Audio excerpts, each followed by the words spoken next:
First of all అందరికి happy Valentine's day. అవును, ఎలా happy Valentine's day. Hi I'm Priya, lovely to meet you. Hi, hello. Bhama Kalapam.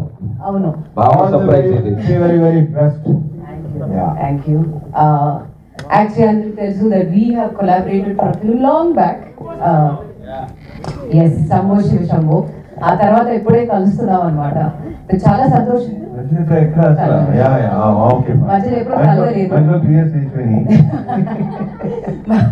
I'm so happy to see that Ravi, me film వచ్చి చాలా, I've seen all your films after that. నేను miss అవ్వను because Ravi is one of my favorite co-stars. And అన్ని movies చూసాను. I'm eagerly waiting for Eagle also. So I'm sorry, surprise visit ఇద్దాం అనుకున్నాను. I just have one question because అందరూ question అడుగుతున్నారు కాబట్టి I think I can also ask you a question. Please come. ఈ మూవీలో మీరు full on it's an action, as it says, the action is a blockbuster. మీరు కూడా చాలా బాగా యాక్షన్ చేస్తున్నారు. నేను ఇప్పుడు ఏదో యాక్షన్ నేను ట్రై చేశాను in my previous films. So when are we collaborating for an action? బాగుంటుంది కదా? So when are we collaborating for an action movie? Karthik, or a movie? Mr. and Mrs. Mitlaga. That cinema. Oh, I'm sorry. Hello. That's Karthik.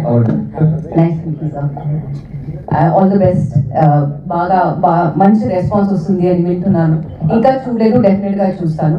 But yes, Ravi చెప్పండి, when are we collaborating again? చెప్తాను కదా, ఇప్పుడు ప్రస్తుతం action విపరీతం command ఉన్న director.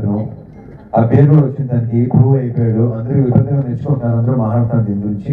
So అతని కంటే best action film నాకు తెలిసి తను ఒకటే కనిపిస్తున్నాడు నాకు. సో చూడేమో చెప్పలేము అబ్బాయి, ఏమో ఏదైనా చూడేమో అబ్బాయి. ఇప్పుడు కాదు ప్రియా, ఇప్పుడు నువ్వు చెప్పిన తర్వాత ఏంటంటే ఐడియా రావచ్చు, ఏదైనా జరగచ్చు. యాక్షన్ తీసేస్తున్నాను. గుడ్ ఐడియా కదా, I dropped in good idea. So ఆలోచించండి, థింక్ అబౌట్ ఇట్. ఇవాళ వాలంటైన్స్ డే కదా, కొంచెం స్పెషల్ ఉండాలి. సార్, మీ లాస్ట్ మోనోలోకి అందరూ చప్పట్లు కొట్టారు కదా, దాని గురించి చెప్పండి. ఇక చప్పట్లు కొట్టిన తర్వాత ఇంకేం చెప్తాను? ఇప్పుడు కాదు, చప్పట్లు కొట్టకపోతే అరే ఏంట్రా అని మన ఇద్దరు డిస్కస్ చేసుకోవచ్చు. చప్పట్లు కొట్టేశారు కాబట్టి నేను దాని గురించి డిస్కస్ చేసేద్దామండి. ఇంకేమైనా ఉంటే క్లియర్గా మన తర్వాత మాట్లాడుకుందాం. ఓకే? ஹாய் சார், வணக்கம். எப்படி இருக்கீங்க? అయ్యో తమిళ? நான் உங்களுக்காக தான் வந்திருக்கேன். எங்கேருந்து? சென்னையிலேருந்து. ஆமா, சென்னையிலேருந்து இங்கே என்ன பண்ணுறீங்க நீங்கள்? உங்களுக்காக உங்க ஷோ பார்க்கறதுக்காக தான் ரொம்ப வந்திருக்கேன் சார். நன்றி, ரொம்ப நன்றி. பெரிய ஃபேன் சார் உங்களுக்கு நான். தேங்க்யூ. இப்போ கொஞ்சம் தெலுங்கு தெரியுமா? వచ్చు. அப்போ தெலுங்குல பேசலாம்ல? ఓకే సార్, எல்லாருக்கும் புரியும். ఓకే సార్, ఈ సినిమాలో మీ హార్ట్కి టచ్ అయిన సీన్, మీ అంతటా మీరు పర్సనల్గా ఫీల్ అయిన సీన్ ఏదైనా ఉంటే చెప్తారా? నాకు చెప్పాలంటే కాళికాదేవి ఎపిసోడ్ ఉంది కదా, ఓకే, అది హైలైట్. బెస్ట్ అంటే ఇప్పుడు ఆ క్యారెక్టర్ సంబంధించి, సహాదేవ్ క్యారెక్టర్ సంబంధించిన ప్రతి సీను నాకు ఇష్టమే. నాకు నవదీప్తో చేసిన కాంబినేషన్స్ అన్నీ చాలా ఇష్టమే. కానీ ప్రత్యేకంగా అడిగితే మాత్రం నా ఫేవరెట్ వచ్చి కాళికాదేవి ఎపిసోడ్.